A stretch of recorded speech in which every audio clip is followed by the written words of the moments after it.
আওয়ামী লীগ নিষিদ্ধের দাবিতে প্রধান উপদেষ্টার বাসভবন যমুনার সামনে অবস্থান কর্মসূচি পালন করছে বিভিন্ন শ্রেণী পেশার মানুষ। কর্মসূচিতে যোগ দিয়েছে ইনকিলাব মঞ্চ, হেফাজতে ইসলাম সহ বেশ কয়েকটি রাজনৈতিক দলের নেতাকর্মীরা।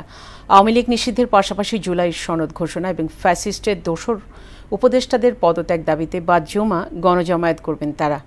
এমআর আসাদের রিপোর্ট। বৃহস্পতিবার রাত থেকেই প্রধান উপদেষ্টার বাসভবনের সামনে অবস্থান কর্মসূচির ঘোষণা দেন এনসিপির মুখ্য সমন্বয়ক হাসনাত আব্দুল্লাহ। রাত বাড়ার সঙ্গে সঙ্গে তার কর্মসূচিতে যোগ দেন আরও অনেকে।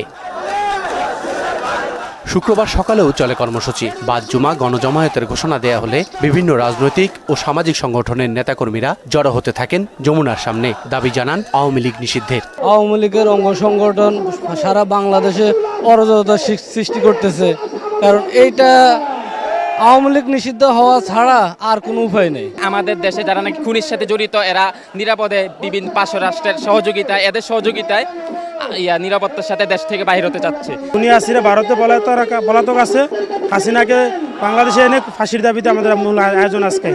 পাশাপাশি জুলাই সনদ ঘোষণা ও ফ্যাসিস্টের দোসরদের সরকারের গুরুত্বপূর্ণ পদ থেকে অপসারণের দাবিও জানায় আন্দোলনকারীরা। বৃহত্তরভাবে পুরো জাতি একত্রিত হয়ে যেভাবে জুলাই করেছে, ওভাবে ফ্যাসিস্ট আওয়ামী লীগকে নিষিদ্ধ করতে হবে এবং জুলাইয়ের সনদ ঘোষণা করতে হবে। অন্তর্বর্তী সরকারের কাছে বলতে চাই, যারা এর সাথে জড়িত অতি বিলম্বে পদত্যাগ করে তাদেরকে আইনের আওতায় আনতে হবে। এর মাধ্যমে বাংলাদেশের এখনো পর্যন্ত বিচার কার্য হতে দিচ্ছে না এবং রাজনৈতিকভাবে আমাদের এই আওয়ামী লীগকে নিষিদ্ধ হতে দিচ্ছে না। বাদ জুমা গণজমায়েতের জন্য তৈরি করা হয়েছে মঞ্চ। এতে অংশ নেবেন রাজনৈতিক দলের নেতারা। এমআর আসাদ, মোহনা সংবাদ, ঢাকা।